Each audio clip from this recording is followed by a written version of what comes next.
Welcome back to Analyzing Trends. Today, we return once again to a subject shrouded in complexity and contradiction: Iran. The region remains in a state of persistent crisis, marked by deep uncertainty.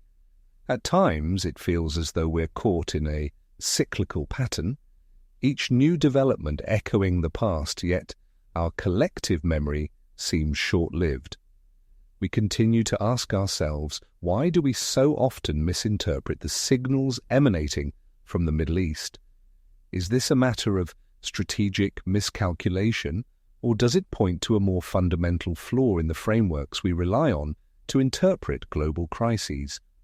Consider the lead-up to the Iraq War in 2003, an episode defined by the now infamous search for weapons of mass destruction. That entire narrative was scaffolded by what was then described as the known-unknown matrix, a belief that a structured mapping of what we knew and didn't know would offer security and strategic foresight. In hindsight, the limitations of that framework were stark. Today, with Iran, the landscape is even more convoluted.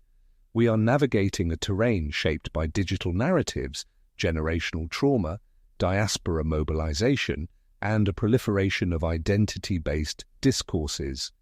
All of these factors coalesce into a complex informational fog.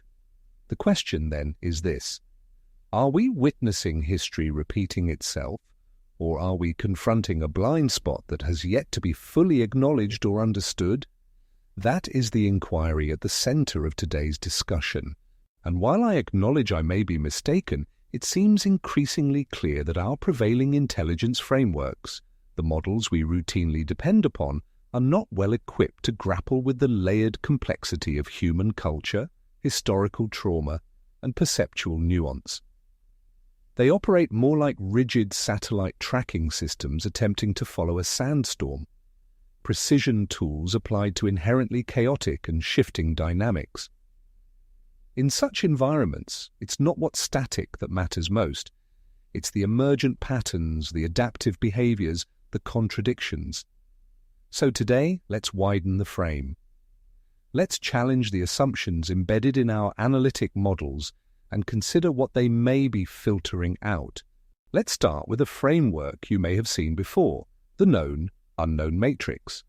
It's often used in government briefings and strategic planning sessions to organize what we know and what we don't into four categories: known knowns, known unknowns, unknown knowns, and unknown unknowns. At its core, it's a tool for managing risk.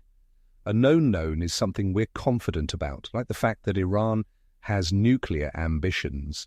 A known unknown is something we know we don't have full information on, such as the exact status of Iran's uranium enrichment program.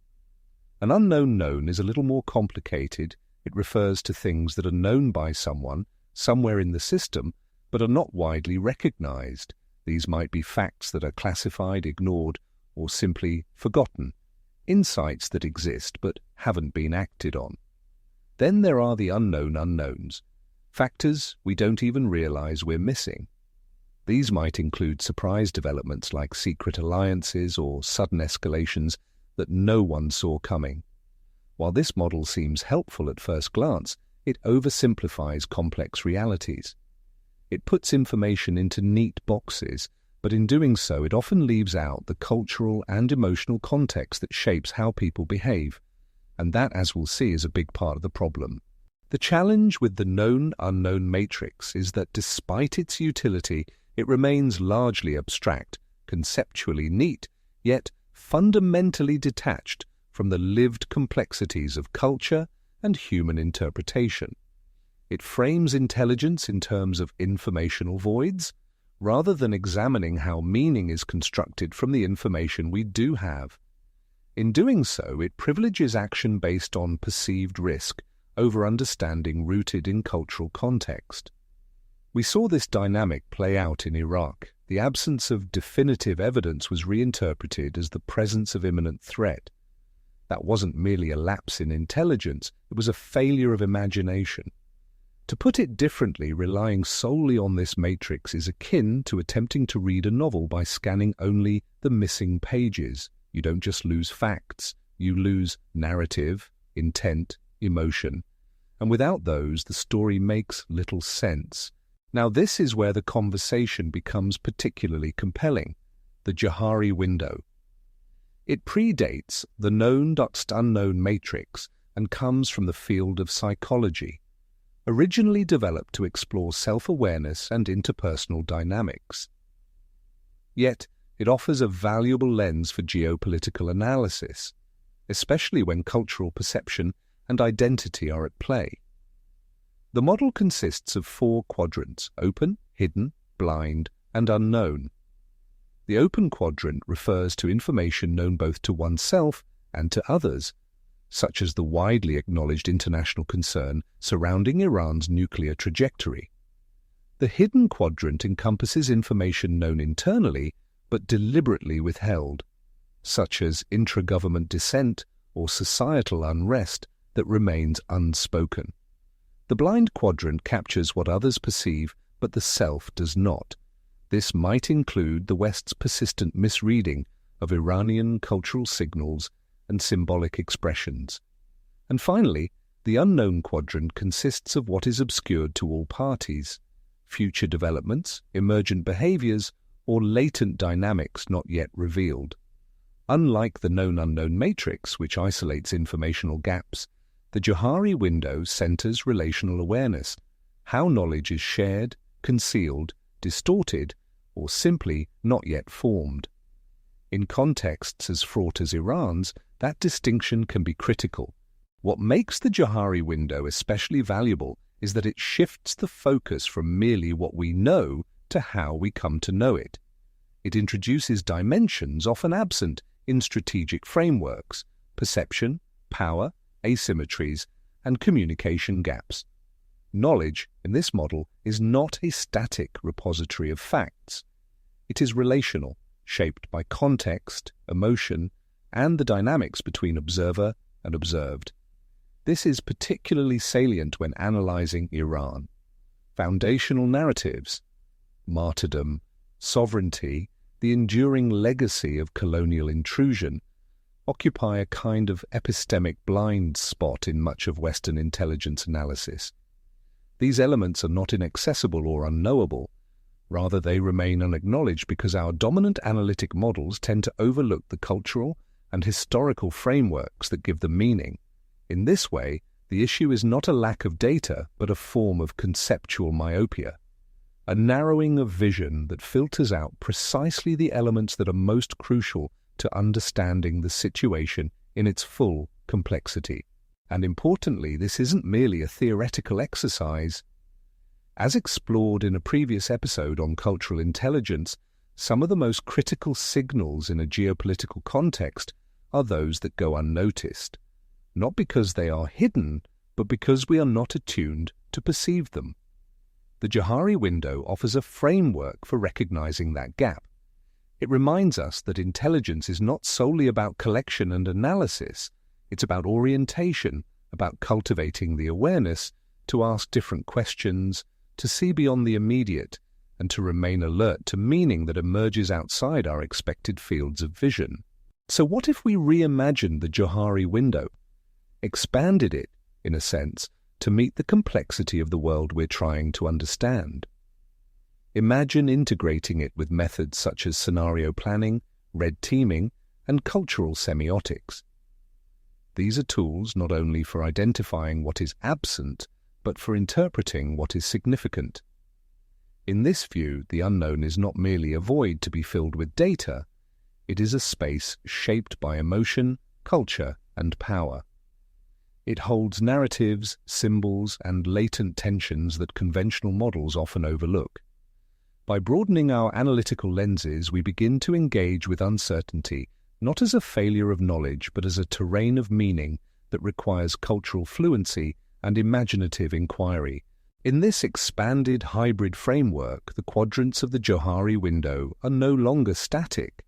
Information shifts through dialogue, confrontation, disclosure, or disruption.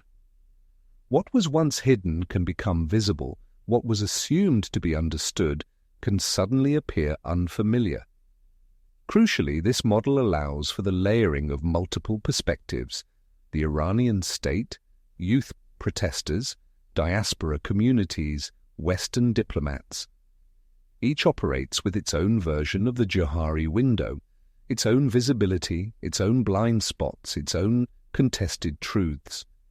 Within and across these windows, we can also trace enduring cultural archetypes: martyrdom, resistance, shame, honor. These are not simply abstract ideas, they are meaning systems that structure perception and motivate behavior. By attending to them, we gain access to a deeper, often neglected layer of strategic insight, one that conventional frameworks struggle to capture. The fundamental shift in this approach is a reorientation of the core question. Rather than asking, how do we reduce uncertainty, we begin to ask, whose unknowns are we privileging? What power structures obscure certain truths? Which cultural narratives are influencing our field of vision? It's a move away from simply filling informational gaps toward interpreting the meaning within and around them. This approach acknowledges that knowledge is not neutral. It is shaped by perspective, ideology, and access. In that sense, this methodology embraces complexity. It values improvisation over rigid order. It requires a sensitivity to rhythm, dissonance, and resonance. It's less like a metronome marking time and more like a dynamic composition, responsive, interpretive, alive. It's important not to lose sight of the lessons from Iraq. The failure surrounding weapons of mass destruction was not simply the result of missing intelligence. It was the consequence of a flawed analytic framework. The emphasis was placed on what data was absent rather than on the narratives, symbols, and emotional undercurrents that were clearly present. What was overlooked was not just information, but context. The cultural and psychological landscape, the historical traumas, the collective memories, the performative aspects of power, were all there, yet remained unexamined. In privileging technical certainty over interpretive understanding, the framework collapsed under the weight of its own blind spots. Today, with Iran, we risk repeating the same analytical missteps. If we disregard the symbolic terrain, martyrdom, historical memory, the internal multiplicity of voices and identities, we become strategically blind. Consider martyrdom. If it is viewed solely through the lens of religious zeal, we miss its deeper resonances, its nationalist significance, its historical continuity, its emotional weight within both state narratives and personal identity. These are not peripheral considerations. They are central to understanding motivation, behavior, and legitimacy. This is not simply a question of acquiring more data. It is a matter of interpretation. As we discussed in our episode on Bayesian reasoning, meaningful analysis requires more than collecting new evidence. It demands that we genuinely update our beliefs in light of that evidence, rather than forcing unfamiliar signals into pre-existing categories. Otherwise, we're not learning. We're reinforcing our own blind spots. I may be misattributing the quote, perhaps to Einstein, but the sentiment remains relevant. We cannot solve problems with the same kind of thinking that created them. Regardless of its origin, the principle holds.